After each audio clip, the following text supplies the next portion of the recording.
Shilajit, Swarna Shilajit, liquid Shilajit. There are many variants of Shilajit. And there are capsules of Shilajit. And there is also Ashwashila. How to identify this Shilajit? Please tell me. Congratulate Dr. Anurag ji. Om Ji Swamiji. I bow to your feet. My greetings to all of you. Swamiji, we have been talking about identifying things. We will take the same discussion forward and talk about Shilajit. Swamiji, about Shilajit, how it works. What are the components in it? How is it identified? And Swamiji, there are some misconceptions about it. We will talk about them today. So Swamiji, if you look at the screen, it looks like this. It's Shilajit stone. yes, it looks like a stone. Swamiji, it's in the form of a resin found under rocks. It's also called Shilajit, Salajit, Shilajat, Mimi, and Mimio.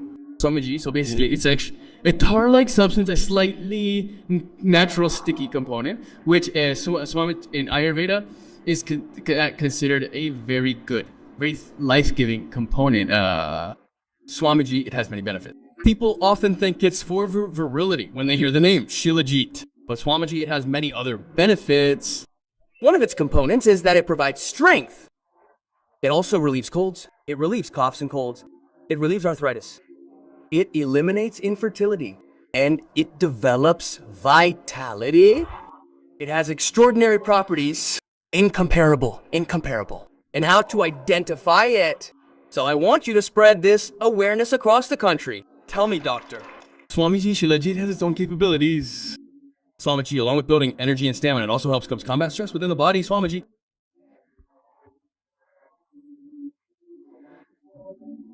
Cognitive function, meaning our brain's control of our bodies and how we react to circumstances. Swamiji, is cognitive function. It plays a significant fertility support. Bone health is also improved, Swamiji. Inflammation is also reduced. And as for immunity, Swamiji, with the proper use of Shilajit, Swamiji, that also improves. Swamiji, if you understand this in simple terms, Swamiji, understand that if plant extracts are kept in a high pressure cooker for years, they begin to compress. So in a way, it is the essence of herbs. Swamiji, this is the essence of herbs extracted under high pressure. Yes, extracted under high pressure. They naturally collect under the stone. Swamiji, this is Shilajit, which comes with good capacity, and Swamiji, that extraction affects our health in a good way. And this is the entire list of Swamiji, which can be useful in body functions. It is antibacterial. It is immunomodulatory. It works in healing injuries. It shows good effect on the skin. It has a good effect on the liver. It has a good effect on the kidneys, Swamiji. It helps in detoxifying the body. Swamiji, whatever research we are doing on this right now, we are doing it only on Shilajit. If we exaggerate the inflammation inside the body and take it to a very high level, even there, Swamiji, the effect of Shilajit reduces that inflammation. Swamiji, we tried that work with Shilajit. Swamiji, we've seen it with Ashwagandha, and Shilajit has a strong capability demonstrating how any ailment in our bodies can be cured with Shilajit. Swamiji, we only know about its mole pathways. Swamiji, let's look at the pathways involved in cyclooxygenase, lipoxygenase, CLOX2, and COX2.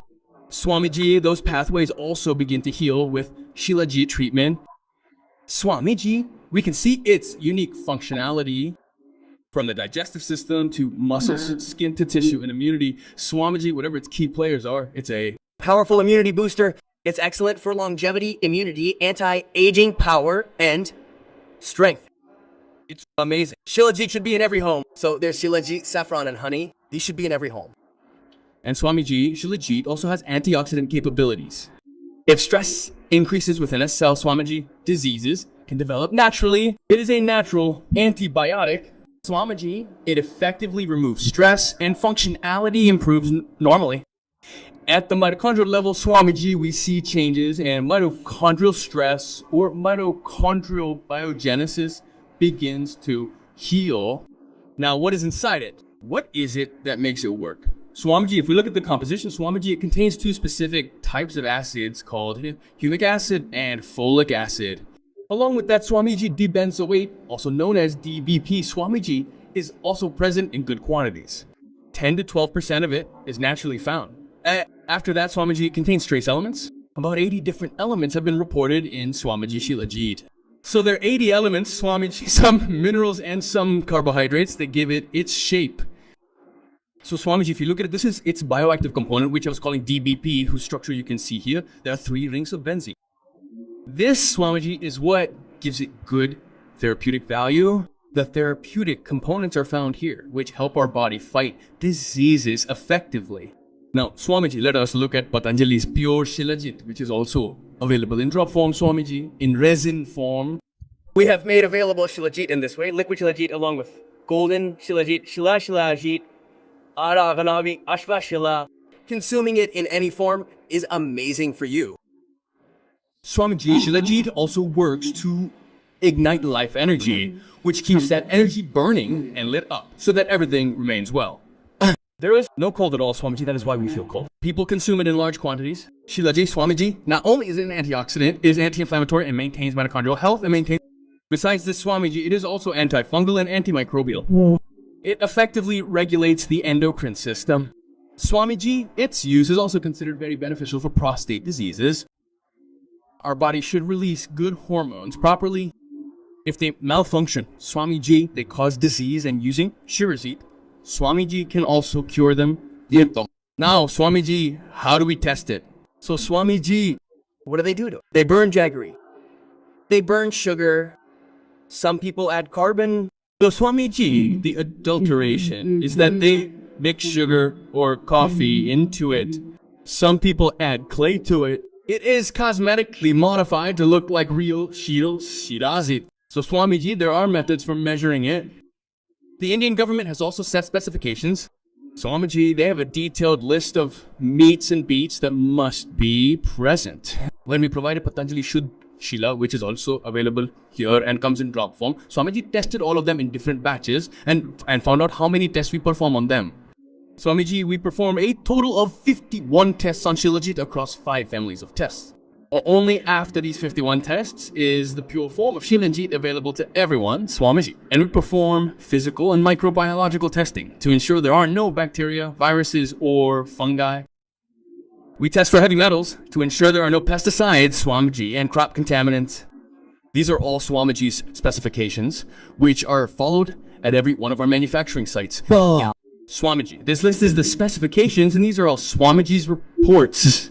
You should see this, Swamiji, the last 17 batches of Shilajit which were collected in the last few months. Swamiji, this is their combined data.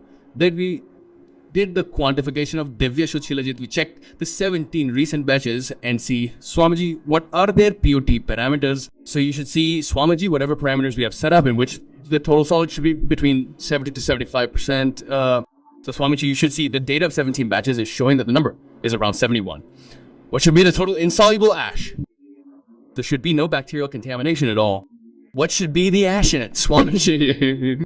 Let us quantify all that and see that the parameters that we have set, which are the requirements of the regulatory bodies, and Swamiji, some parameters of Patanjali itself are very strict. Meaning, Swamiji, we deliberately keep some strict parameters that whatever is there, it should come with good quality and everyone should get it. So you see, Swamiji, in all those parameters, you will see that in the last 17 batches, the Swamiji, they meet it very well.